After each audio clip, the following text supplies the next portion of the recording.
Queridas escuchas, bienvenidas a la lectura del capítulo 11 de este maravilloso libro que estamos disfrutando tantísimo, Mujeres que corren con los lobos, escrito por la analista junguiana Clarissa Pinkola Estés.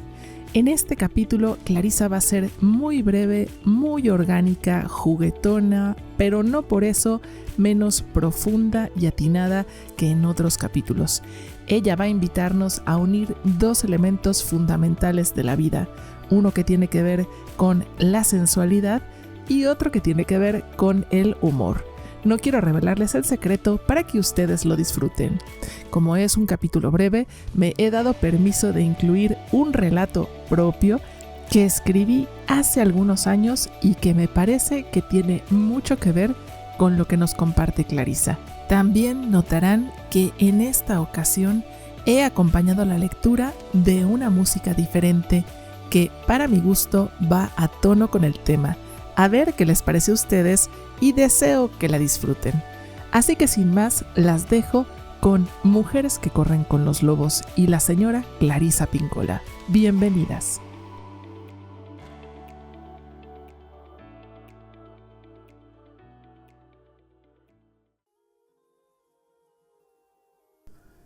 Capítulo 11. El calor. La recuperación de la sexualidad sagrada. Las diosas obscenas.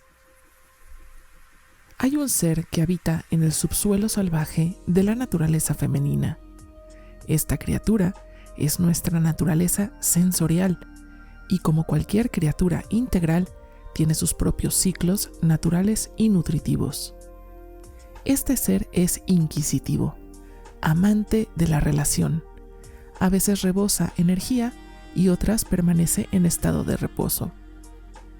Reacciona a los estímulos sensoriales, la música, el movimiento, la comida, la bebida, la paz, el silencio, la belleza, la oscuridad. Este aspecto de la mujer es el que posee calor. No un calor del tipo vamos a acostarnos, nena, sino un fuego subterráneo cuyas llamas suben y bajan cíclicamente. A partir de la energía que allí se libera, la mujer actúa según le parece. El calor de la mujer no es un estado de excitación sexual, sino un estado de intensa conciencia sensorial que incluye su sexualidad, pero no se limita a esta. Mucho se podría escribir acerca del uso y el abuso de la naturaleza sensorial de las mujeres y acerca de la manera en que ellas y los demás reprimen sus ritmos naturales o intentan apagarlos por completo. Pero vamos a centrarnos en su lugar en un aspecto que es ardiente y decididamente salvaje y despide un calor que mantiene caldeadas las buenas sensaciones. En la época moderna apenas se ha prestado atención a esta expresión sensorial de las mujeres y en muchos lugares y momentos incluso se la ha desterrado por completo. Hay un aspecto de la sexualidad de las mujeres que en la antigüedad se llamaba lo obsceno sagrado, no con el significado con que hoy utilizamos la palabra obsceno, sino con el de sexualmente sabio e ingenioso. Y se tributaban a las diosas unos cultos dedicados en parte a la irreverente sexualidad femenina. Los ritos no eran despreciativos, sino que más bien pretendían representar algunas partes del inconsciente que incluso hoy en día siguen siendo misteriosas e inexploradas. La idea misma de la sexualidad como algo sagrado, y más concretamente de la obscenidad como un aspecto de la sexualidad sagrada, es esencial para la naturaleza salvaje. Había en las antiguas culturas femeninas unas diosas de la obscenidad, así llamadas por su ingenua y sin embargo astuta lascivia. Pero el lenguaje, por lo menos en castellano, dificulta enormemente la comprensión de las diosas de la obscenidad, como no sea en términos vulgares. He aquí el significado del adjetivo obsceno y otros vocablos afines. A través de estos significados creo que se comprenderá por qué razón este aspecto del antiguo culto de la diosa fue desterrado bajo tierra. Me gustaría que mis lectores consideraran estas 3 definiciones de diccionario y sacaran sus propias conclusiones. Sucio. El significado del término se ha extendido hasta abarcar cualquier tipo de suciedad y especialmente el lenguaje obsceno. Y aquí tenemos una nota de la traductora que nos dice que según el diccionario crítico etimológico de J. Corominas, del latín sucidus, húmedo, jugoso, derivado de succus, jugo, savia. Y regresando a la lectura, palabrota, palabra obscena, expresión utilizada también actualmente para designar algo que se ha convertido en social o políticamente impopular o sospechoso, a menudo a causa de críticas y descalificaciones injustificadas o por no seguir las tendencias del momento. Obsceno, del hebreo antiguo ob, con el significado de maga, bruja. Y tenemos otra nota de la traductora que nos dice, según el diccionario crítico etimológico de J. Corominas, del latín obscenus, siniestro, fatal, indecente, obsceno. En latín, obscenus y obscaenus. La etimología en latín es dudosa. Según el diccionario enciclopédico de la lengua inglesa Webster, la palabra de etimología incierta podría estar relacionada con el término latino caenum o senum, suciedad, cieno. Y regresando a la lectura, todos estos términos tienen cierto carácter despectivo y sin embargo subsisten en todas las culturas mundiales vestigios de cuentos que han sobrevivido a las distintas purgas. En ellos se nos dice que lo obsceno no es vulgar en absoluto, sino que más bien se parece a una especie de criatura de naturaleza fantástica que uno quisiera tener por amiga y cuya visita desearía con todo el alma recibir. Hace unos años, cuando empecé a narrar cuentos de la diosa obscena, las mujeres sonreían y después se reían al oír los relatos de las hazañas de las mujeres, tanto reales como mitológicas, que utilizaban su sexualidad y su sensualidad para conseguir un objetivo, aliviar una pena o provocar la risa, y por este medio enderezar algo que se había torcido en la psique. También me llamó la atención la forma en que las mujeres se aproximaban al umbral de la risa cuando se hablaba de estas cuestiones. Primero tenían que apartar a un lado todas las enseñanzas recibidas, según las cuales reírse de aquella manera no era propio de una señora. Y yo comprobaba que el hecho de ser una señora en una situación inapropiada ahogaba a una mujer en lugar de ayudarla a respirar. Para reír hay que poder exhalar el aire e inspirar en rápida sucesión. Sabemos por la kinesiología y otras terapias corporales como el Hakomi que el hecho de inspirar nos hace experimentar sensaciones y que cuando no queremos sentir nada, contenemos la respiración. Cuando se ríe, la mujer respira libremente y al hacerlo es posible que empiece a experimentar unas sensaciones no autorizadas. ¿Y qué clase de sensaciones son esas? Pues bien, en realidad no son sensaciones, sino un alivio y un remedio para las sensaciones. Un alivio y un remedio que a menudo dan lugar a la liberación de lágrimas reprimidas y a la recuperación de recuerdos olvidados o a la rotura de las cadenas de la personalidad sensual.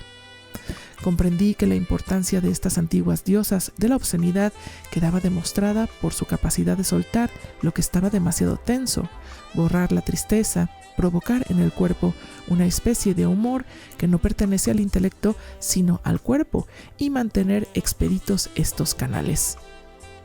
Es el cuerpo el que se ríe con los cuentos del coyote y los del tío Trunkpa, las frases de Mae West, etc. Las travesuras y el humor de las diosas obscenas pueden hacer que una vital modalidad de medicina se extienda por todos los sistemas neurológicos y endocrinos del cuerpo. Los 3 cuentos siguientes simbolizan lo obsceno en el sentido que aquí hemos atribuido al término, es decir, una especie de encantamiento sexual, sensual, que produce una agradable sensación emocional. 2 son antiguos y 1 es moderno. Giran en torno a las diosas obscenas que llevan mucho tiempo vagando sin rumbo bajo tierra. En sentido positivo pertenecen a la tierra fértil, el barro, el cieno de la psique, la sustancia creativa de la que procede todo el arte. De hecho, las diosas sucias representan el aspecto sexual y sagrado de la mujer salvaje.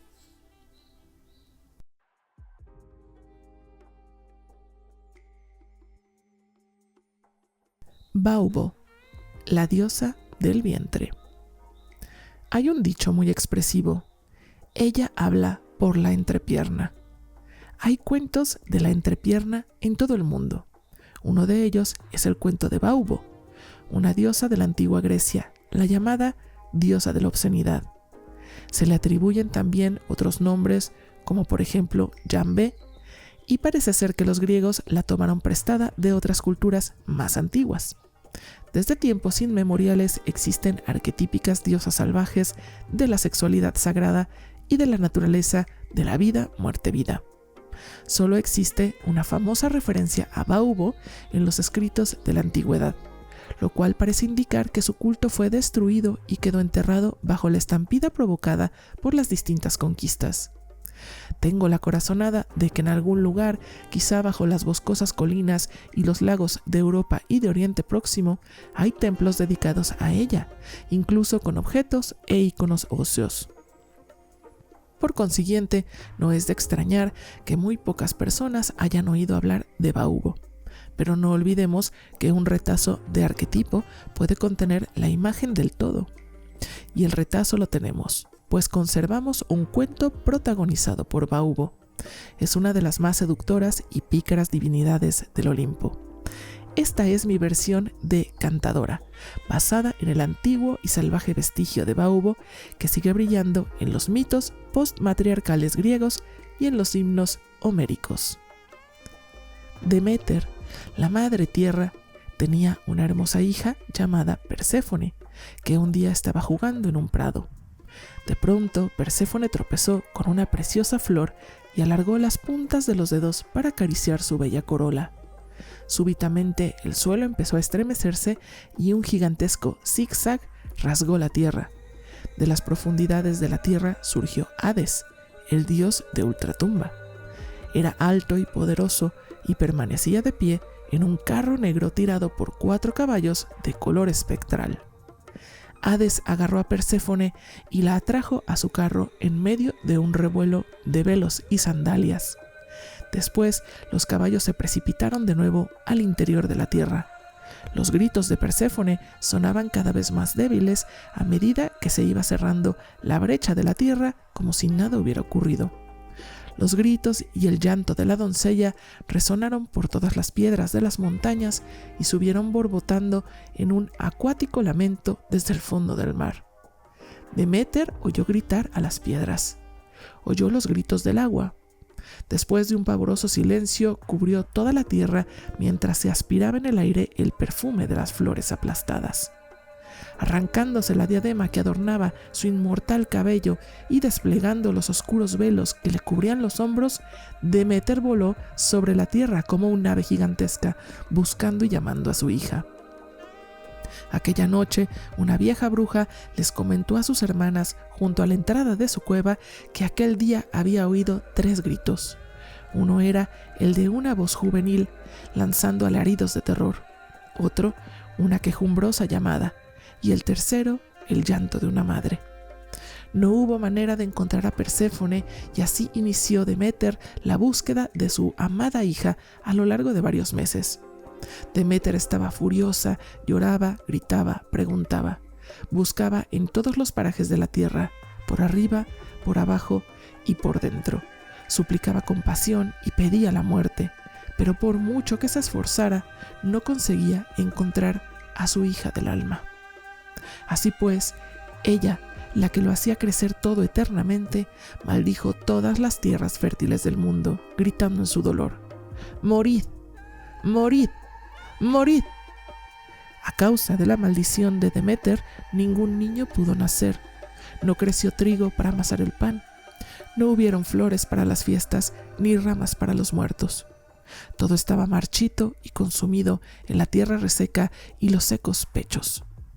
La propia Deméter ya no se bañaba. Sus túnicas estaban empapadas de barro y el cabello le colgaba en enmarañados mechones. A pesar del terrible dolor de su corazón, no se daba por vencida. Después de muchas preguntas, súplicas e incidentes que no habían dado el menor resultado, la diosa se desplomó junto a un pozo de una aldea donde nadie la conocía. Mientras permanecía apoyada contra la fría piedra del pozo, apareció una mujer, más bien una especie de mujer, que se acercó a ella bailando, agitando las caderas como si estuviera en pleno acto sexual, mientras sus pechos brincaban al compás de la danza. Al verla, Deméter no pudo menos que esbozar una leve sonrisa. La bailarina era francamente prodigiosa, pues no tenía cabeza. Sus pezones eran ojos y su vulva era su boca. Con aquella deliciosa boca empezó a contarle a Deméter unas historias muy graciosas. Deméter sonrió, después se rió por lo bajo y finalmente estalló en una sonora carcajada. Ambas mujeres, Baubo, la pequeña diosa del vientre, y la poderosa diosa de la madre tierra, Deméter, se rieron juntas como locas. Y aquella risa sacó a Deméter de su depresión y le infundió la energía necesaria para reanudar la búsqueda de su hija. Y, con la ayuda de Baubo, de la vieja bruja Hécate y del sol Helios, consiguió finalmente su objetivo. Perséfone fue devuelta a su madre. El mundo, la tierra y los vientres de las mujeres volvieron a crecer.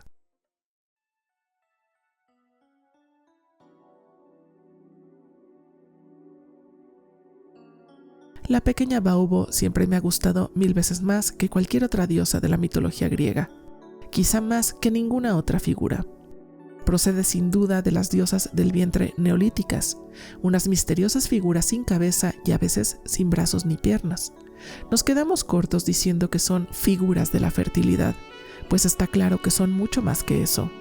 Son los talismanes de las conversaciones femeninas, es decir, de la clase de conversación que las mujeres jamás mantendrían en presencia de un hombre como no fuera en circunstancias extraordinarias.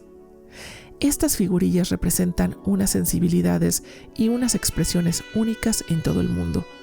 Los pechos y lo que se siente en el interior de esas sensibles criaturas, los labios de la vulva, en los que una mujer experimenta unas sensaciones que los demás pueden imaginar, pero que solo ella conoce. Y la risa del vientre, que es una de las mejores medicinas que pueda tener una mujer. Siempre he pensado que el Kaffeeklatsch, y aquí tenemos una nota de la traductora que nos dice que en alemán Kaffeeklatsch es tertulia de mujeres.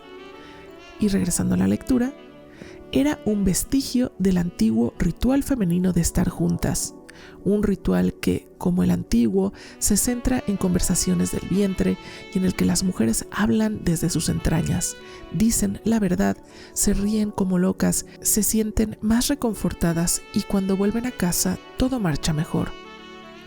A veces cuesta conseguir que los hombres se retiren para que las mujeres puedan permanecer a solas entre sí. Sé que en tiempos antiguos las mujeres animaban a los hombres a que se fueran a pescar. Se trata de una estratagema utilizada por las mujeres desde tiempos inmemoriales para que los hombres se alejen y la mujer pueda quedarse sola o en compañía de otras mujeres. Las mujeres necesitan vivir de vez en cuando en una atmósfera exclusivamente femenina, ellas solas o con otras mujeres. Es un ciclo femenino natural. La energía masculina está muy bien. Más que bien, es suntuosa e impresionante. Pero a veces es algo así como darse un atracón de bombones. Nos apetece tomar durante unos cuantos días un poco de arroz frío y un caldo calientito para purificar el paladar. Tenemos que hacerlo de vez en cuando. Además, la pequeña diosa del vientre Baubo nos recuerda la interesante idea de que un poco de obscenidad puede ayudar a superar una depresión. Y es verdad que ciertas clases de risa, lo que procede de todos estos relatos que las mujeres se cuentan, esos relatos tan subidos de tono que rayan con el mal gusto, sirven para despertar la libido. Vuelven a encender el fuego del interés de una mujer por la vida. la diosa del vientre y la risa del vientre es lo que nosotras buscamos. Por consiguiente, te aconsejo que incluyas en tu colección unos cuantos cuentecitos guarros como el de Baubo. Esta forma reducida de cuento es una poderosa medicina. El divertido cuento guarro no solo puede disipar una depresión, sino también arrancar la negra furia que oprime el corazón, consiguiendo que la mujer sea más feliz que antes. Pruébalo y verás. Y ahora confieso que no puedo decir gran cosa acerca de los dos siguientes aspectos del cuento de Baubo, pues están destinados a ser comentados en pequeños grupos integrados exclusivamente por mujeres. Pero sí puedo decir lo siguiente: Baubo posee otra característica: ve a través de los pezones. Para los hombres es un misterio, pero cuando se lo comento a las mujeres, estas asienten enérgicamente con la cabeza y dicen: ya sé lo que quieres decir. El hecho de ver a través de los pezones es ciertamente un atributo sensorial. Los pezones son unos órganos psíquicos que reaccionan a la temperatura, el temor, la cólera, el ruido. Son un órgano sensorial como lo son los ojos en la cabeza. En cuanto a lo de hablar por la vulva, se trata desde un punto de vista simbólico de hablar desde la materia prima. El más básico y más sincero nivel de verdad, el os vital. Y aquí respecto a esta palabra os, tenemos una nota de la traductora que nos dice que en latín os es hueso. Y regresando a la lectura, ¿qué otra cosa se puede decir sino que Baubo habla desde el barro madre, la profunda mina, literalmente desde las profundidades? En el relato de Deméter, que busca a su hija, nadie sabe qué palabras le dirigió exactamente Baubo a Deméter, pero ya tenemos cierta idea. Coyote Dick.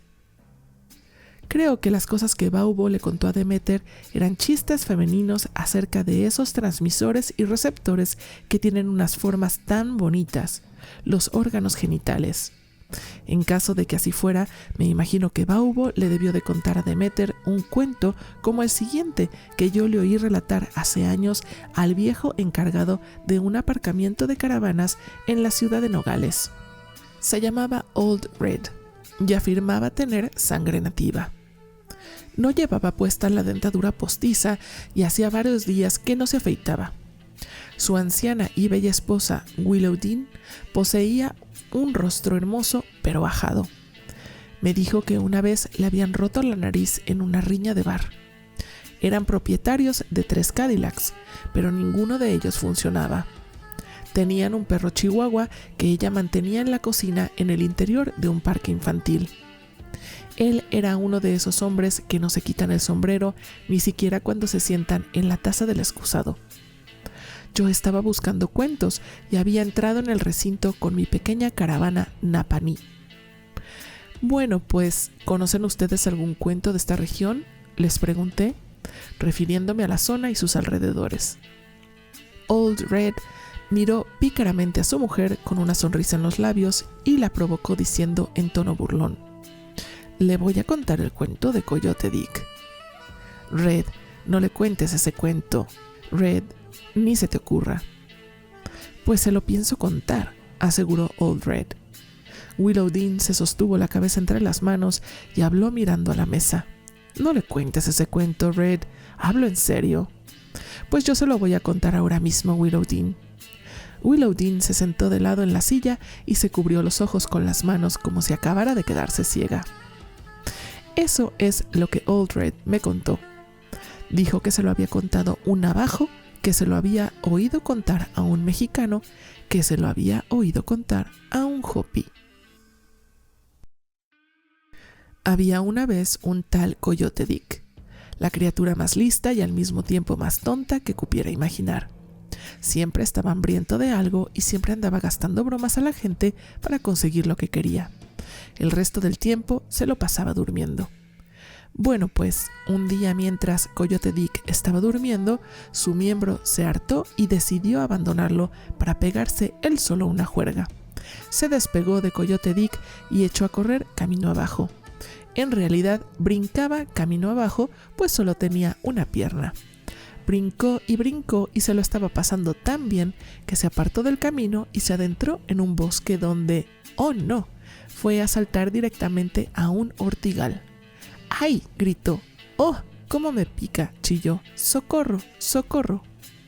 El alboroto de los gritos despertó a Coyote Dick y cuando éste bajó la mano para poner en marcha su corazón con la acostumbrada manivela, ésta había desaparecido.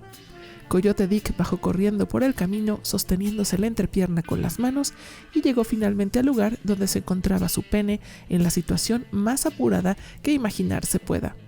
Coyote Dick sacó amorosamente su aventurero miembro de entre las ortigas, le dio unas palmadas para calmarlo y se lo volvió a colocar en su sitio. Old Red se rió tanto que hasta le dio un acceso de tos y los ojos le salieron de las órbitas. Y este es el cuento de Coyote Dick. Willow Dean le recordó: «Has olvidado contarle el final». «¿Qué final? Ya le he contado el final», masculló Old Red. «Has olvidado contarle el verdadero final del cuento, viejo bidón de gasolina».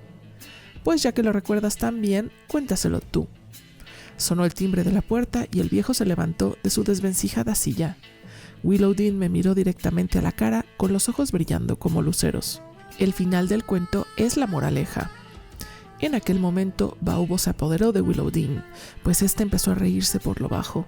A continuación, soltó una carcajada y finalmente estalló en una risotada del vientre tan prolongada que le asomaron las lágrimas a los ojos y tardó 2 minutos en pronunciar estas últimas 3 frases, repitiendo cada palabra 2 o 3 veces entre jadeos entrecortados. La moraleja es que aquellas ortigas, cuando Coyote Dick se apartó de ellas, le provocaron picor en la picha por siempre jamás. Y es por eso por lo que los hombres siempre se acercan como que no quiere la cosa a las mujeres para restregarse contra ellas y ponen cara de «Uy, cuánto me pica», porque mire usted, a esta picha universal le pica todo desde la primera vez que se escapó. No sé muy bien qué es lo que me llamó la atención, pero el caso es que ambas permanecimos sentadas en la cocina gritando de risa y golpeando la mesa con las palmas de las manos hasta quedarnos casi sin fuerzas. Después, aquella sensación me recordó la que una persona experimenta cuando se acaba de comer un buen manojo de rábanos. Creo que esa es la clase de cuento que contó Baubo. En su repertorio se incluye cualquier cosa que haga desternillarse de risa a las mujeres sin que les importe enseñar las amígdalas y dejar que les cuelgue el vientre y se les estremezcan los pechos. La risa de carácter sexual tiene algo que la distingue de cualquier otra risa provocada por cosas más inocuas. Una risa sexual penetra muy adentro de la psique, hace vibrar todo lo que está suelto, juega sobre nuestros huesos y hace que una deliciosa sensación nos recorra todo el cuerpo. Es una forma de placer salvaje que pertenece al repertorio psíquico de todas las mujeres. Lo sagrado y lo sensual, sexual, viven muy cerca el uno del otro en la psique, pues ambos entran en acción cuando el sujeto experimenta una sensación de asombro causada no por la intelectualización de algo, sino por la percepción de algo que recorre los caminos físicos del cuerpo, algo que por un instante o en todo momento, ya sea un beso, una visión, una risa del vientre o cualquier otra cosa, nos hace cambiar, nos sacude, nos lleva a la cumbre, nos suaviza las arrugas y nos ofrece un paso de baile, un silbido, un auténtico estallido de vida.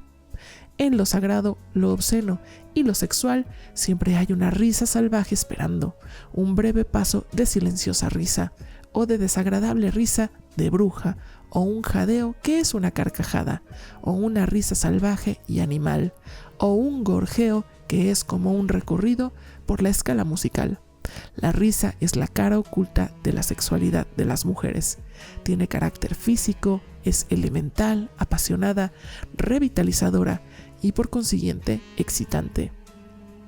Es una especie de momentánea sexualidad de la alegría, un verdadero amor sensual que vuela libremente, vive, muere y renace por obra de su propia energía. Es sagrado porque es curativo. Es sensual porque despierta el cuerpo y las emociones.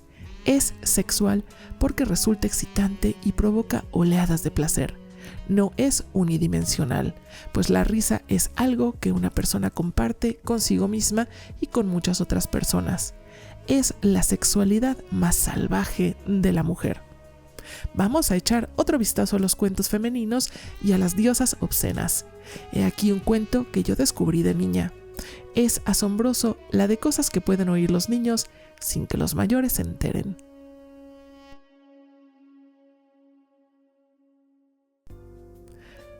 Una excursión a Ruanda. Yo tenía unos 12 años y estábamos en el lago Big Bass de Michigan. Después de preparar el desayuno y el almuerzo para 40 personas, todas mis simpáticas y rollizas parientes, mi madre y mis tías se tendieron a tomar el sol en unas tumbonas y empezaron a charlar y a reírse entre sí. Los hombres estaban pescando, es decir, se habían largado a alguna parte para bromear y contarse sus chistes y sus cuentos. Yo estaba jugando cerca de las mujeres. De repente oí unos gritos estridentes. Alarmada, corrí al lugar donde estaban las mujeres, pero no las vi llorando de dolor, sino riéndose. Entre chillidos, una de mis tías repetía cada vez que lograba recuperar el resuello: ¡Se taparon la cara! ¡Se taparon la cara! Aquella misteriosa frase les volvió a provocar renovados accesos de risa. Gritaban, se atragantaban y no paraban de reírse. Sobre el regazo de una de mis tías vi una revista. Más tarde, mientras las mujeres dormitaban bajo el sol, tiré de la revista de debajo de su mano dormida. Me tendí bajo la tumbona y empecé a leer con ojos enormemente abiertos a causa del asombro. En la página se relataba una anécdota de la Segunda Guerra Mundial. Decía más o menos así: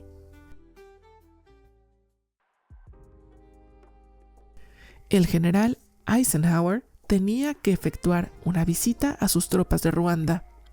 Hubiera podido ser Borneo, hubiera podido ser el general MacArthur. Los nombres significaban muy poco para mí por aquel entonces. El gobernador quería que todas las nativas se alinearan al borde de la carretera de tierra y saludaran y vitorearan a Eisenhower cuando éste pasara en su jeep. El único problema era que las nativas solo llevaban encima un collar de cuentas y a veces un pequeño cinturón de cuero. No, eso no podía ser de ninguna manera. El gobernador mandó llamar al jefe de la tribu y le expuso su apurada situación. No se preocupe, le dijo el jefe de la tribu. Si el gobernador le pudiera proporcionar varias docenas de faldas y blusas, él se encargaría de que las mujeres se las pusieran en ocasión de aquel trascendental acontecimiento. El gobernador y los misioneros de la zona consiguieron proporcionárselas. Sin embargo, el día del gran desfile, pocos minutos antes del paso de Eisenhower por la carretera a bordo de su jeep, descubrieron que las nativas se habían puesto las faldas, pero como las blusas no les gustaban, se las habían dejado en casa, por lo cual todas ellas se apretujaban a ambos lados de la carretera, vestidas con faldas, pero con los pechos al aire y sin ninguna otra prenda ni el menor asomo de ropa interior. Al gobernador por poco le da un ataque de apoplejía al enterarse, por lo que mandó llamar al jefe de la tribu, el cual le aseguró que la jefa de la tribu había hablado con él y le había asegurado a su vez que las mujeres habían accedido a cubrirse los pechos cuando pasara el general. ¿Estás seguro?, rugió el gobernador. Estoy seguro, muy seguro, contestó el jefe de la tribu. Bueno, pues ya no quedaba tiempo para discutir, y solo cabe imaginar la reacción del general Eisenhower cuando su jeep avanzó traqueteando por la carretera y una tras otra las mujeres se fueron levantando graciosamente la parte delantera de la holgada falda para taparse la cara con ella.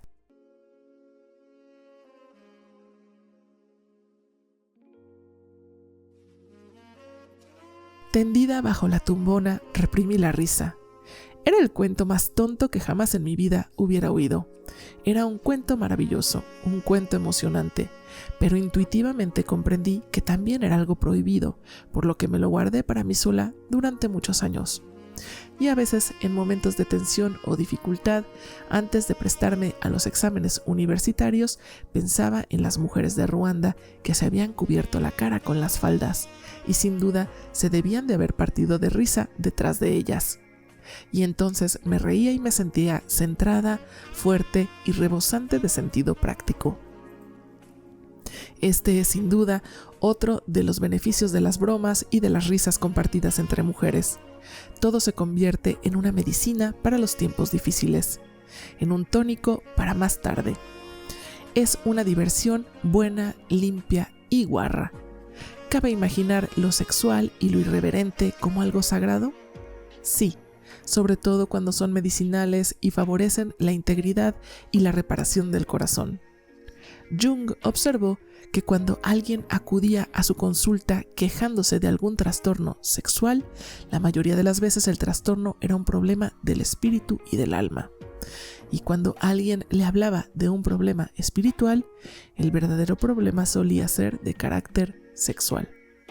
En este sentido, la sexualidad se puede considerar una medicina para el espíritu y, por consiguiente, algo sagrado.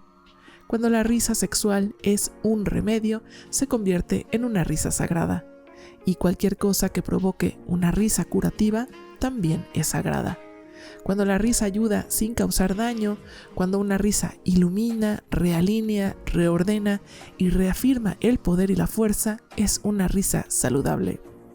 Cuando la risa hace que la gente se alegre de estar viva y de estar ahí, más consciente del amor y fortalecida por el eros, cuando disipa su tristeza y la libra de la furia, es una risa sagrada. Cuando la gente se siente más grande y mejor, más generosa y sensible, la risa es sagrada. En el arquetipo de la mujer salvaje hay mucho espacio para la naturaleza de las diosas obscenas. En la naturaleza salvaje, lo sagrado y lo irreverente, lo sagrado y lo sexual no están separados entre sí, sino que viven juntos, y yo me los imagino como un grupo de mujeres muy viejas que esperan al final del camino a que nosotras pasemos por ahí. Están ahí en la psique esperando a que pasemos, contándose mutuamente sus cuentos y riéndose como locas.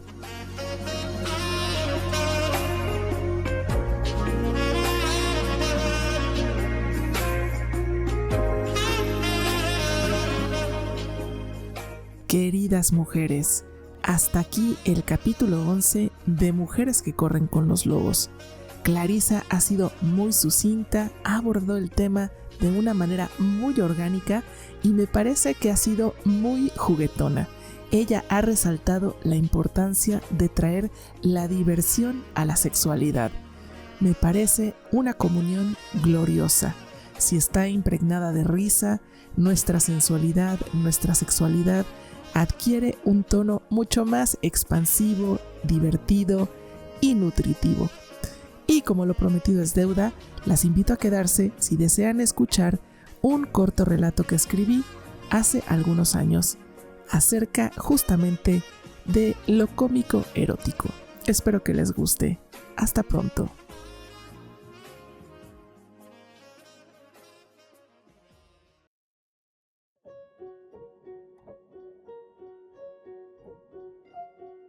El cardiólogo. La primera vez que había visitado al cardiólogo era porque su novio de aquel entonces, un hombre 20 años mayor que ella y muy severo, le había insistido en hacerse una prueba de esfuerzo. En unos meses irían de viaje al desierto de Baja California a caminar durante 4 días seguidos con un numeroso grupo de personas. Era importante prepararse físicamente para tal travesía. Ella buscó en el directorio prueba de esfuerzo y encontró opciones escasas. Aparecieron los datos de un médico cardiólogo que parecía serio, aunque se encontraba un poco lejos de su casa. Hizo una cita por teléfono con la secretaria. Pronto pasaron los días para acudir al consultorio. Justo esa mañana se había saturado de actividades para variar. Le esperaban 40 minutos de camino por carretera y ya iba algo retrasada cuando finalmente salió. Condujo con precaución, pero con prisa, y aceleradamente llegó, rozando la hora de la cita. Se presentó en la recepción con aires de quien viene nervioso y corriendo, y se anunció para la prueba de esfuerzo. La secretaria era una mujer extremadamente delgada, con el peinado de quien acaba de ser revolcado por una ola feroz, y un maquillaje que, solo porque sonreía amablemente mientras la anunciaba, se sabía que no era para un espectáculo musical. Esperó unos breves minutos y recibió la señal de que podía pasar. El médico era un hombre de mediana edad, con trato amigable y mirada pispireta. Bajo su pulcro y cómodo atuendo casual, se percibía muy en forma y bien cuidado físicamente. La saludó brevemente con un fuerte apretón de manos, y ella correspondió. Su actitud era abierta y de escucha, y en los breves minutos que charlaron parecía muy consecuente con la práctica médica. Se dirigieron hacia el cubículo donde le tomaría las medidas necesarias para realizarle la famosa prueba de esfuerzo. Él le indicó que se quitara la blusa y el sujetador y se pusiera una pequeña bata con la abertura al frente. Se retiró. Ella hizo lo indicado y se sentó sobre una camilla. Empezaba a sentir el pecho y la cabeza calientes, las manos sudorosas y el corazón latiendo un poco más rápido de lo normal. Evidentemente, él haría algo, pensó. ¿Qué sería? El médico preguntó desde lejos si estaba lista y ante su afirmación regresó. Permaneció sentada en la camilla mientras él le tomó la presión en silencio. Después de que la apretada abrazadera se relajara y él tomara la medida, preguntó con cierta curiosidad: ¿Estás nerviosa? A lo que ella respondió haciendo acopio de la voluntad de tranquilizarse y con un tono de lo más melódico: No. Tienes tu presión un poco alta, dijo él. Vamos a darte 5 minutos. Respira tranquila y regreso. Y de nuevo se retiró. Ella se quedó sentada en la camilla con la cabeza ardiendo, la extraña sensación de haber sido delatada por su propio cuerpo. No podía ocultar la excitación que le causaba este hombre que parecía tan en control de sí mismo, tan satisfecho. Al breve rato regresó y volvió a tomarle la presión. Igual. Le indicó recostarse en la camilla. Tomó un algodón húmedo con alcohol y recorrió decidida pero suavemente sus costillas, el esternón, el contorno de su seno izquierdo, el más vital. Mientras sentía el calor subiendo por su cuerpo, se preguntaba: ¿miraba él sus pechos desnudos, rosados, cálidos? ¿Sus pezones pequeños, despiertos por el roce del algodón? ¿Notaba las pequeñísimas gotas de sudor arriba de sus labios? ¿Percibía su anticipación, sus palpitaciones en el cuello? Prosiguió a colocarle una especie de pequeñas ventosas repartidas por la misma zona, mientras seguía charlando relajadamente. Algunas le hicieron cosquillas, pero pensó que si se reía, saldría de pronto una risa loca que la delataría en toda su elucubración. Se quedó muy quieta respirando lentamente mientras él observaba una máquina. Imprimió una tira de papel delgada, su electrocardiograma. «Tu corazón está perfectamente», dijo él, y prosiguió a retirar las ventosas una por una. Al terminar, anunció el resultado. «No puedes hacer una prueba de esfuerzo, tu presión está alta. Primero te voy a recetar algunas medicinas y vamos a ver cómo es tu presión durante 24 horas. Después, como quien hace una pregunta que está convirtiéndose en afirmación cariñosa, dijo: ¿Tienes la piel muy sensible?» Y ella, al mirar sus ojos dirigidos a su pecho, levantó la cabeza y notó la marca rojiza que la ventosa había dejado en el centro de su esternón, cerca de donde nacía su seno izquierdo. Él le indicó vestirse y dirigirse al consultorio. Ella, como quien sale de un examen de autocontrol, exhaló y así lo hizo. Charlaron de nuevo. Por lo visto, tener la ropa puesta no la hacía más inmune a la presencia de este hombre que la miraba alegremente tras su escritorio. No habían fotos de familia a la vista, quizá por ahí la de una niña sonriente que miró ella de reojo. Fuera de eso, la pared estaba tapizada por títulos y nombramientos. «¿Cómo se realiza la prueba de esfuerzo?», le atinó a preguntar. «Pues corres en una máquina mientras voy midiendo tu ritmo cardíaco», respondió él. Siguió preguntando, aunque ya temía la respuesta. «¿Y puedo correr con un sujetador de ejercicio?». «De preferencia no», respondió él. «Es necesario que los electrodos no estén cubiertos por tela ni se muevan». «¿Entonces cómo? ¿Sin nada?», casi exclamó. Te coloco una venda malla, respondió él, de lo más natural. Un tipo de venda tubular que funciona como una red sobre el cuerpo y los electrodos. Ella se quedó en silencio. Pronto terminó la consulta. Eso tiene que resultarle excitante, pensó. Una mujer corriendo a toda velocidad con el pecho prácticamente desnudo mientras él permanece a su lado monitoreando su corazón. Era evidente que él gustaba de hacer ejercicio y no resultaría raro que le pareciera atractiva una mujer atleta. Pensándolo bien, qué bueno que no había podido realizar la prueba de esfuerzo. No estaba segura de querer quedar en tal exposición. ¿Cómo podía dar su máxima capacidad física si sus pechos se agitaban violentamente en el aire, arriba, abajo, mientras trataba de correr lo más velozmente posible? ¿Qué clase de suerte de amazona tendría que representar para mantener la compostura mientras galopaba semidesnuda como Eva en una banda elástica? Pronto pasó el mes antes de asistir a una nueva cita. En su vida cotidiana se encontraba tranquila y relajada. Tenía los inconvenientes comunes de las relaciones de pareja, particularmente con este novio, que era algo ausente, distante, pasivo e indiferente. Se medía la presión en casa con cierta frecuencia. Siempre las medidas eran un poco altas, pero no demasiado. A las citas con él llegaba diciéndose: «Relájate, solo es el cardiólogo. Seguro es casado. Va a pensar que estás loca. Eres una paciente más. Ni le gustas. No puede hacer nada por ética médica». Pero cada vez que él se acercaba con su atuendo impecable y su actitud segura y masculina, ella se deslizaba por la resbaladilla de imágenes que parecían de un corto erótico privado. Sube la manga del brazo, él escucha en silencio, palabras amables, puerta que se cierra, algodón fresco, ventosas, risa contenida, te deseo, acércate. ¿Sabes que nadie me mira los senos más que tú? Mira mi piel, mira cómo no me curo de la presión porque tú eres tan guapo. ¿Estás muy estresada? ¿A qué te dedicas? ¿Tienes mucho trabajo? ¿Cómo es un día normal para ti? ¿Duermes bien? ¿Estás triste? Él le preguntaba cosas. Su novio, casi nada. Todavía no era conveniente realizar la prueba de esfuerzo, aunque la caminata por el desierto ya había quedado en el pasado. Ella le describía lo que hacía, ese camino de la autoexploración y bajar a los infiernos psíquicos del lado oscuro.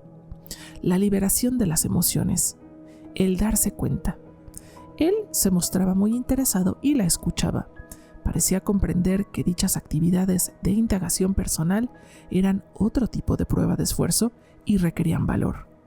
Era curioso sentir que recibía mayor comprensión de su médico que de su pareja. Sí, porque ella era su médico. Ella le hizo algunas promesas románticas: hacer ejercicio, bajar de peso, estar muy relajada, no estresarse. Voy a cuidarme más. Verás cómo se normaliza mi presión. Sin duda, promesas difíciles de cumplir. ¿Quién necesita amarse en la enfermedad? La salud era prueba de amor suficiente. Pasó el tiempo. Dejó de ver al cardiólogo porque finalmente se mudó muy cerca de su novio. Bastaron algunos meses para ver claramente que había tenido suficiente de ausencia, distancia, pasividad e indiferencia y terminó esa relación. Fue un proceso muy doloroso y difícil. Y un buen día, a fuerza de sobreesforzarse, su corazón dijo basta y se desmayó. Nunca le había pasado. ¿En verdad era todo esto tan grave, tan profundo? ¿Era ese desmayo un fuerte aviso para mirar de nuevo su corazón en su constante carrera sin fin? ¿Qué quería demostrar esa pequeña masa muscular roja, húmeda, caliente y palpitante? ¿Qué mensaje gritaba? A fuerza de saber por qué se había desmayado, regresó con el médico una vez más. Entró en el consultorio preguntando si la recordaba. «Claro que sí, me has abandonado más de un año», respondió él con su tono amigable mientras le daba la mano acompañada de un beso en la mejilla. Se pusieron al día tranquilamente, con más familiaridad. Ella le comentó de la mudanza, la ruptura, del regreso, del dolor, de la tristeza, del desmayo. No había cumplido las promesas de amor. Había dejado el ejercicio y había ganado varios kilos. Prometió reformarse porque se había asustado mucho con el desmayo. «Ya lo creo», dijo él, con su carácter empático y receptivo. «Tu cuerpo soltó en un solo movimiento todo lo que has movido y cargado en corto tiempo. Vamos a tomarte tu presión». Ella misma se la había tomado esa mañana. Era normal. Ya no se sorprendió cuando de nuevo lo tuvo cerca y volvieron las placenteras sensaciones de encontrarlo atractivo. Y tampoco se sorprendió cuando su presión volvió a mostrarse alta. Esto no tenía remedio. El médico era el causante de la enfermedad. Con su meticulosidad habitual, volvió a indicarle los pasos para realizarse el electrocardiograma. Cuando ya se encontraba recostada en la camilla con el suave pecho descubierto y las ventosas monitoreando su enorme deseo de ser amada, él platicaba relajado. «Yo creo que si uno va a estar en pareja es para estar mejor que cuando uno está solo. Si cuando uno tiene una relación está más estresado, molesto, cansado o lo que sea, es mejor estar solo. Por eso yo no tengo pareja. Estoy mejor así». Ella lo escuchó atentamente. ¿Le estaba diciendo «estoy disponible»? ¿Le estaba diciendo «no deseo estar contigo ahora que estás disponible»? Se quedó registrando la sensación de su cuerpo. Por un momento se vio estirando el brazo y haciéndolo por la camisa, mirando sus ojos y acercándolo lentamente a su rostro para besarlo, mientras sus piernas se recogían en el gesto vital de la contracción receptiva, su brazo rodeando su cuello, acariciando su nuca, sus labios rozando los suyos, su mano abierta y completa tomando su seno desnudo y bajando a sus costillas, su cintura, mientras algo dentro de ella se liberaba, exhalaba, gemía. «Tu corazón está perfectamente», repitió él, mirando la tira de papel del electrocardiograma.